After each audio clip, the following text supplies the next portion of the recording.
Hello students, today we will start the chapter Glimpses of India. It is the seventh chapter of the book First Flight. This chapter includes three extracts: a baker from Goa, Kurg, tea from Assam. The first extract is A Baker from Goa, written by Lucio Rodriguez. Goa is situated 400 kilometers to the south of Mumbai. It remained under the Portuguese rule until 1961. Then it became a part of India. Now, let us start the first extract, A Baker from Goa. Now, this is a pen portrait of a traditional Goan village baker who still has an important place in his society. This is a pen portrait. Pen portrait क्या होता है? Portrait क्या होता है? Drawing. और pen होता है जो लिख कर डिस्क्राइब किया जाता है, उसको हम पेन पोर्ट्रेट कहते हैं. तो इस लेसन में पेन पोर्ट्रेट है गोवन विलेज बेकर्स के बारे में, जो कि वो बहुत ही ट्रेडिशनल थे, who still has an important place in his society, और आज के दिन भी एक important place है उसकी society में. Our elders are often heard reminiscing nostalgically about those good old Portuguese days. Our elders, यहाँ पर राइटर कहते हैं कि जो हमारे बड़े हैं वो आज भी सुने जाते हैं कि वो रिमेंबर करते हैं. रेमिनेंसिंग मैंने रिमेंबरिंग, नॉस्टैल्जिकली मैंने फॉन्डली. तो वो आज भी बहुत ज़्यादा रिमेंबर करते हैं बहुत ही अच्छी यादों के साथ about those good old Portuguese days. वो उन दिनों के बारे में बहुत अच्छी यादों के साथ याद करते हैं. उन पोर्टुगीज जो पुर्तगाल के जो व्यक्ति जब यहाँ पर रहते थे, उन दिनों को वो बहुत ही अच्छे ढंग से याद करते हैं एक अच्छी यादों के साथ. The Portuguese and their famous loaves of bread. वो याद करते हैं उन पोर्टुगीज के बारे में, उनके साथ जो बिताए हुआ समय था उनके बारे में याद करते हैं, और उनके फेमस लोव्स ऑफ ब्रेड के बारे में आज भी बहुत अच्छी यादों के साथ उनको याद किया जाता है. Those eaters of loaves might have vanished. जो वो loaves खाते थे, ब्रेड खाते थे, वो तो अब वैनिश हो गए हैं, मैंने वो चले गए हैं. But the makers are still there. लेकिन जो बेकर्स जो बनाते थे ब्रेड, जो बेकर्स वो आज भी यहाँ पर हैं. We still have amongst us the mixers. जो वो मिक्स करते थे वो आज भी यहाँ पर हैं. The moulders and those who bake the loaves. और जो मोल्ड करते थे, जो उस सांचे में उसको लगाते थे, जैसे अलग अलग ब्रेड का जो शेप है, साइज़ है, तो वो उसी सांचे में रखी जाती है, तो उसको मोल्डर बोलते हैं. तो वो मोल्डर्स में जो रखते थे वो भी अभी यहीं पे हैं. And those who bake the loaves, और जो पकाते थे वो भी हैं. Those old age time tested furnaces still exist. और जो बहुत पुराने जो समय पर खरी उतरने वाली जो भट्टियाँ थी वो आज भी एग्जिस्ट कर रही हैं. The fire in the furnaces has not yet been extinguished. और जो आग उन भट्टियों में थी वो अभी तक बुझी नहीं है. The third and jingle of the traditional baker's bamboo heralding his arrival in the morning can still be heard in some places. जो ट्रेडिशनल बेकर्स हैं वो अपने बैम्बो से जो थर्ड की आवाज़ करते थे और जो उससे जिंगलिंग साउंड आती थी वो आज भी मौजूद है. और हेराल्डिंग हिज अराइवल, हेराल्डिंग होता है अनाउंसिंग. तो वो जब अपने बैम्बो को ज़ोर से थर्ड की आवाज़ के साथ जब वो जिंगलिंग साउंड आती थी तो वो एक अनाउंसिंग वो होता था उनका कि वो अनाउंस करते थे कि हम आ गए हैं. His arrival in the morning, तो वो उनका अनाउंसिंग सिंबल होता था. Can still be heard in some places, आज भी वो कई जगहों पे सुनी जा सकती है। May be the father is not alive but the son still carries on the family profession. तो जो बेकर्स थे, जो उनके फादर थे, वो हो सकता है कि आज अलाइव ना हो, लेकिन उन्हों उससे उसके बेटे ने वही प्रोफेशन आगे बढ़ाया है और वो बेकर का काम अभी भी कर रहे हैं। These bakers are even today known as pader in Goa. तो गोवा में आज भी बेकर्स को पैडर कहा जाता है, क्योंकि पोर्टुगीज लैंग्वेज में बेकर को पैडर कहा जाता था। During our childhood in India, जब वो कहते हैं in Goa, sorry, during our childhood in Goa, जब उनका बचपन था गोवा में, the baker used to be our friend, companion and guide. और जो बेकर होते थे वो उनके दोस्त होते थे, कंपेनियन साथी होते थे, और एक मार्गदर्शक होते थे, गाइड होते थे। He used to come at least twice a day. और जो बेकर होता था वो एक दिन में 2 बार आता था। Once when he set out in the morning on his selling round, and then again when he returned after emptying his huge basket। तो एक बार तो जब जब वो बास्केट को फुल भर के सुबह बेचने के लिए घूमने निकलते थे, एक बार तो तब मिलते थे, और दूसरे टाइम पे जब when he returned after emptying his huge basket, जब ये पूरा बास्केट खाली हो जाता था, जब वो वापस आ रहे होते थे, तो एक बार वो तब मिलता था। The jingling third of his bamboo woke us up from sleep। और जो जिंगलिंग आवाज़ होती थी, जो बैम्बो को वो जोर से मारते थे ज़मीन के ऊपर, और फिर जो म्यूज़िकल साउंड निकलती थी बैम्बो से, of his bamboo woke us up from sleep, हम नींद से जाग जाते थे। And we ran to meet and greet him, और हम भागते थे उससे मिलने के लिए, बेकर से, और ग्रीट हिम, और उसका स्वागत करने के लिए। वाई वॉज इट सो, ऐसा क्यों होता था? Was it for the love of the loaf, कि हमें लोफ बहुत ज़्यादा पसंद था क्या इसीलिए? Not at all. और राइटर कहते हैं कि ऐसा कुछ नहीं था। The loaves were bought by some Paskins and Bastins। और जो लोव्स होता था वो तो खरीदा जाता था by some Paskins, Paskins and Bastins। This is a Portuguese language and it is for maid servants। तो made servants, the made servants of the house, जो मेड सर्वेंट्स होती थी, घर की जो नौकरानियाँ होती थी, वो ही खरीदती थी ब्रेड के लोव्स को। What we longed for were those bread bangles which we chose carefully। Sometimes it was sweet bread of special make। और जो सबसे हमारी जो इच्छा होती थी वो क्या होती थी? वर दोज ब्रेड बैंगल्स। आप इस फोटो में देख सकते हो, ये ब्रेड बैंगल्स हैं। तो ब्रेड बैंगल्स की हमें बहुत ज़्यादा इच्छा होती थी। विच वी चूज़ केयरफुली, जिनको हम बड़े ध्यान से चूज़ करते थे।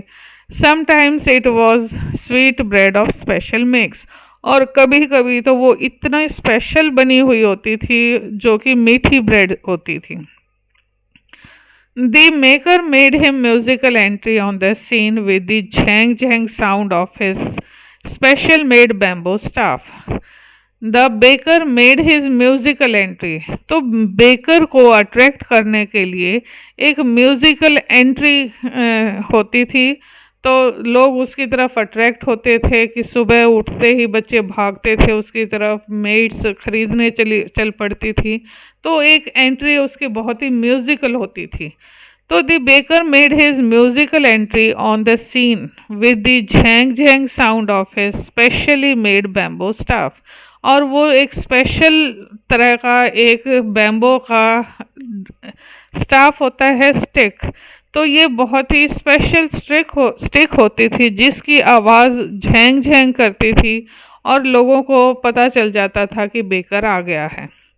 One hand supported the basket on his head and the other banged the bamboo on the ground. तो वो क्या करते थे? One hand supported the basket on the head.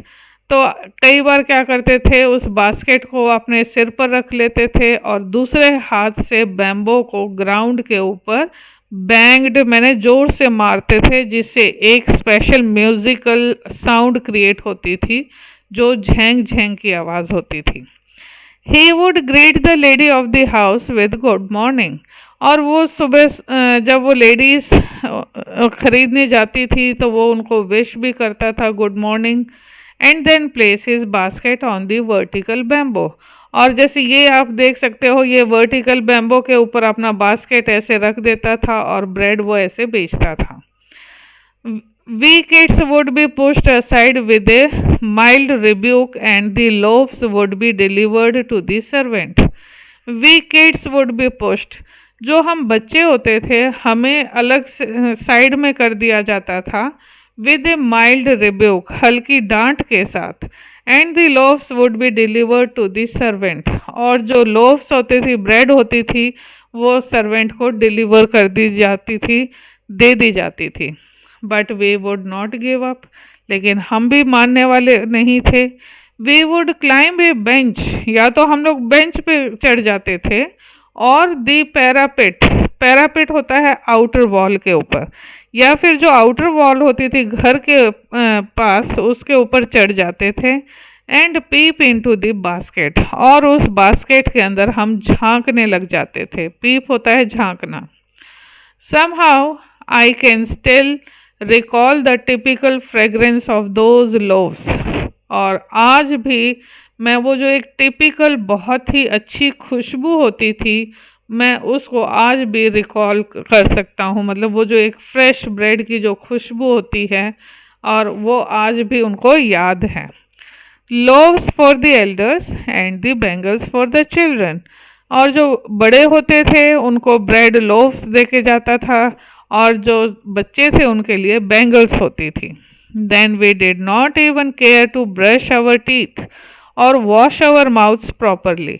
और जब हमें ये ब्रेड नज़र आ जाती थी तो हमें ब्रश करने की भी कोई चिंता नहीं होती थी, और ना ही हम मुंह धोते थे। एंड वाई शुड वी, और हमें ये करने की भी क्या ज़रूरत है। We would take the trouble of plucking the mango leaves for the tooth brush.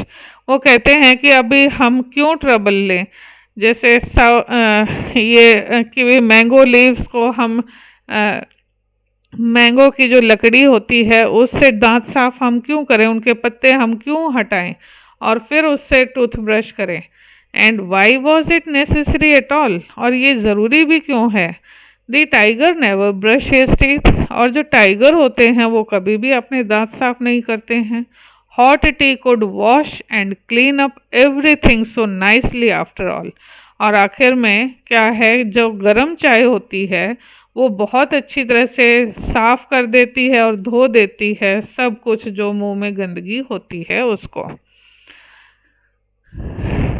Marriage gifts are meaningless without the sweet bread known as the bol. तो अगर शादियां हो और मिठाइयाँ ना बने तो वो मीनिंगलेस होती हैं, लेकिन गोवा में क्या है, बॉल बनती है। ये यहाँ पर जो तस्वीर है ये बॉल है, ये मिठाई है। मतलब ये पूरा आप देखोगे तो ये रसगुल्ले टाइप में होती है, और ये इसको कहते हैं बॉल। तो ये कहता है जस्ट एज ए पार्टी और a feast loses its charm without bread. यानी कि यहाँ पर हमेशा कोई भी चीज़, मिठाई भी बनती है तो वो ब्रेड की ही बनती है। जो आप इस तस्वीर में ये मिठाई है ये भी ब्रेड की ही बनी हुई है, और इसको कहते हैं bol. Not enough can be said to show how important a baker can be for a village.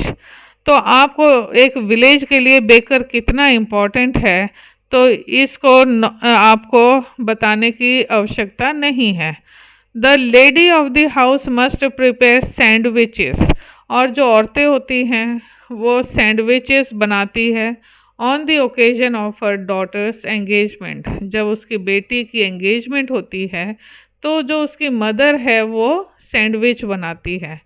Cakes and bolinhas are a must for Christmas as well as for other festivals. अगर कोई फेस्टिवल है, क्रिसमस है या फिर कोई other festival है, तो cakes और बॉलेनहास, बॉलेनहास होती है ये, इसको कहते हैं कोकोनट कुकीज़। तो बॉलेनहास का अपनी ही एक अलग जगह होती है किसी भी फेस्टिवल पे या फिर क्रिसमस पर। Thus, the presence of the baker's furnace in the village is absolutely essential.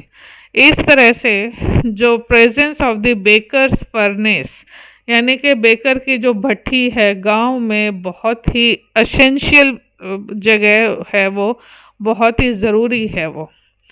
The baker और bread seller of those days had a peculiar dress known as कबाई।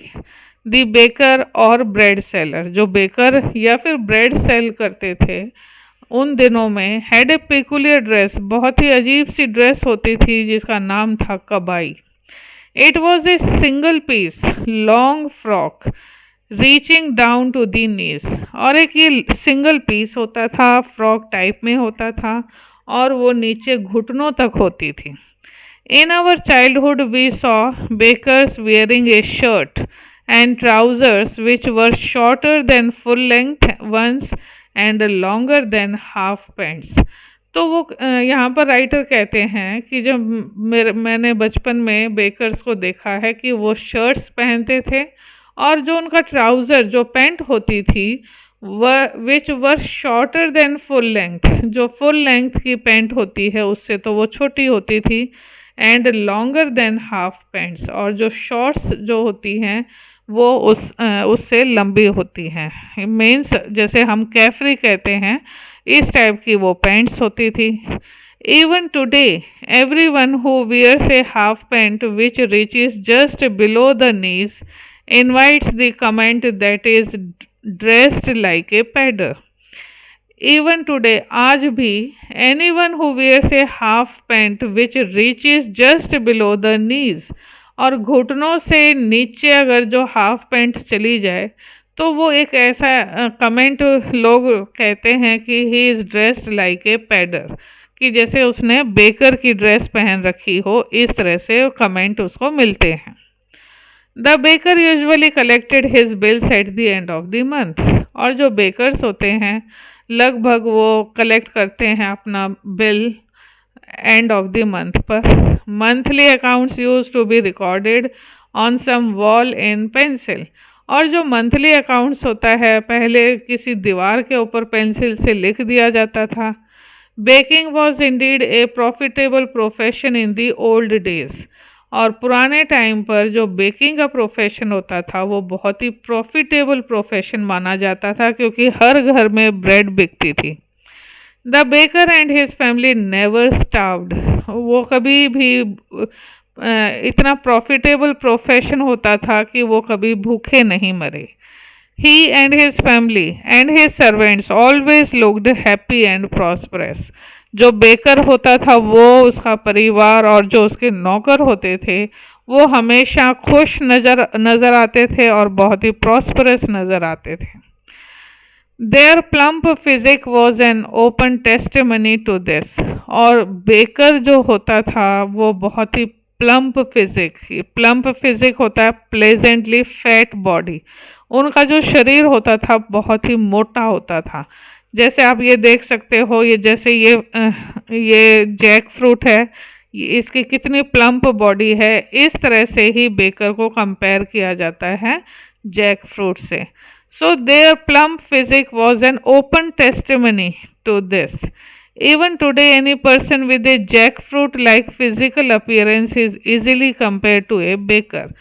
और कोई भी जैक फ्रूट जैसे फिजिक का कोई भी पर्सन होता है तो उसको कंपेयर किया जाता है बेकर के साथ, और ऐसा लगता है जैसे अभी आप इसमें देख सकते हो ये कितना मोटा है, यहाँ से जैसे जैक फ्रूट यहाँ पे नज़र आ रहा है, तो ऐसा कोई भी आदमी आपको नज़र आएगा तो लोग ये कहेंगे कि देखो ये बिल्कुल बेकर जैसा है। So here I and the first extract. Thank you.